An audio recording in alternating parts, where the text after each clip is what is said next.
Hi, everyone. Welcome to part two of our podcast, where we are diving into the idea of why teachers are quitting the profession.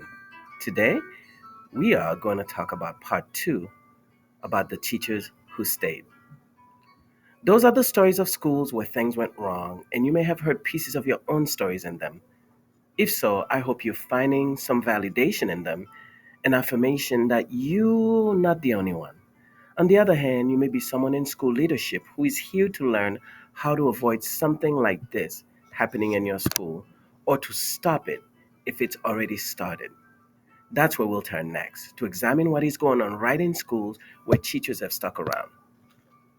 The good news is that I have a lot of information that can help you. I sent out a request via email for teachers who had decided to stay in their jobs despite the increased challenges.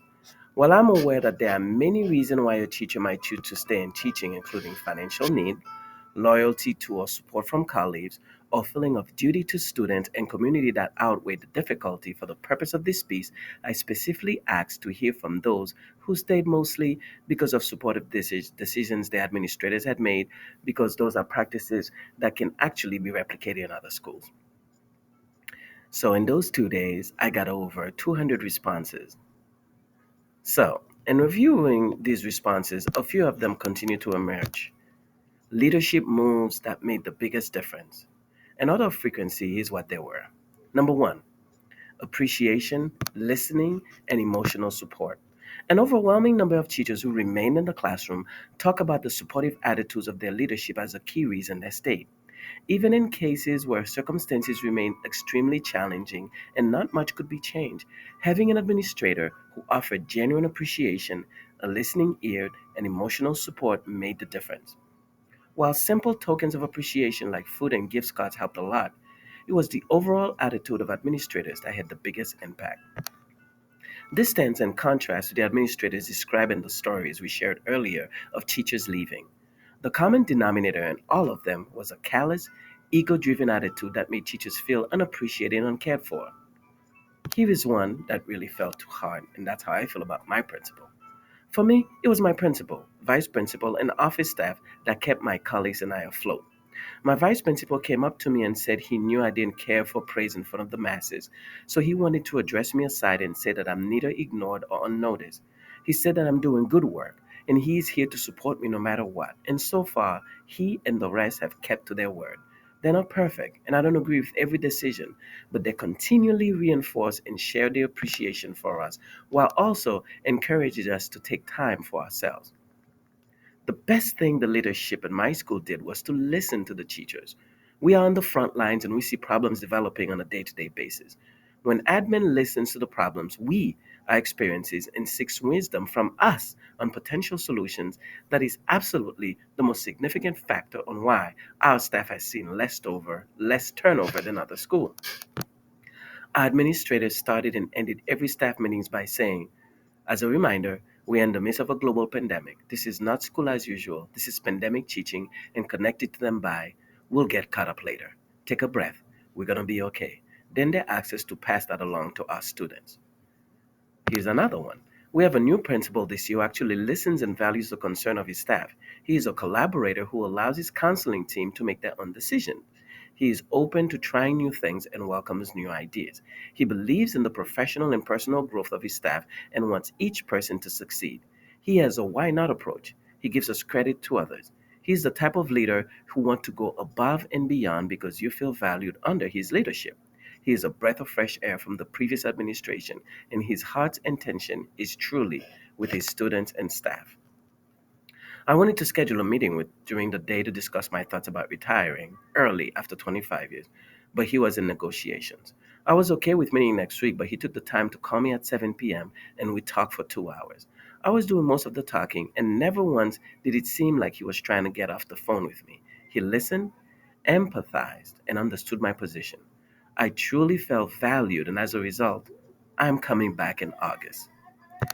Leadership made sure social emotional check ins were just not for students but adults. Personal days were almost never denied, and lateness at the top of the year wasn't treated as a disciplinary action. There was just overall understanding that it was just not a normal time.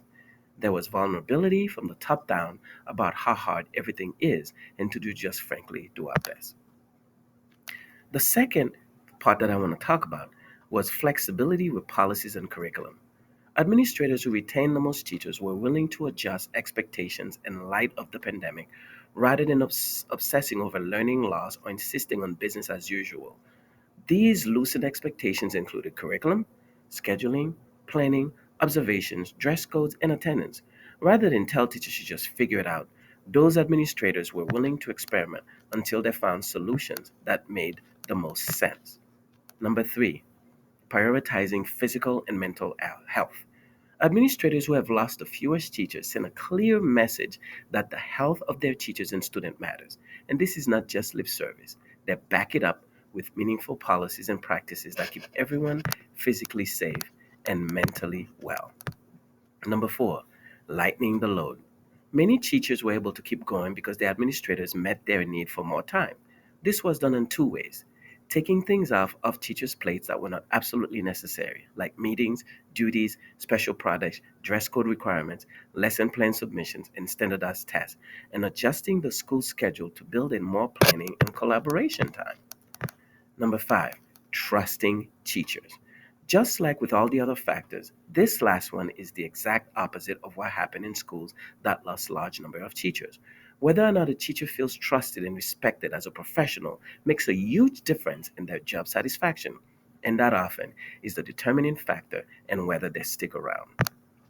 So, what does this all tell us? I think the message is pretty clear. There's really no mystery behind why some schools are hemorrhaging teachers and others have a faculty that looks pretty similar to the one they had a few years ago. Keeping good teachers on staff doesn't require advanced training or specialized knowledge. It's a simple matter of staying humble, respecting your teachers, trusting in their professional training, and showing them that you care more about them as human beings than you do about how your school looks on paper. That's it. So, if you're an administrator who is starting to feel your teaching staff slipping away from you, it may not be too late. You can start today by going to your staff, asking them what they need, listening to their answer, and then implementing as much of their requests as you possibly can. For anything that can be done, just be straight with them. Be kind, vulnerable, humble, because these things really makes a difference. And for those who have been doing this all along, thank you. None of us ever expected this level of near impossibility in education. But throughout it all, you have made your teachers feel like they mattered. And treating other human beings like they matter is ultimately going to be the thing that gets us all through this. Thank you so much for listening, and thank you for all of those who listened and shared their survey with me. And as an educator, I feel blessed that I'm in a place that supports me. Even though there are many things that I wish that they could do better, I'm still I still have excellent front office staff that really makes a difference in how I approach my job, and I have the tools to do my job effectively. I am one of those lucky ones. And for those of you who are not as lucky as I am, I want you to know that you can continue to encourage your administrators to listen. You can start a conversation with your other teachers, and maybe together you can work as a uniting force to encourage your administrators to do better and to be better. Because in the long run, remember, it's all about the kids. Thank you for listening, and thank you so much for joining me. And you continue to be the amazing educator that you are.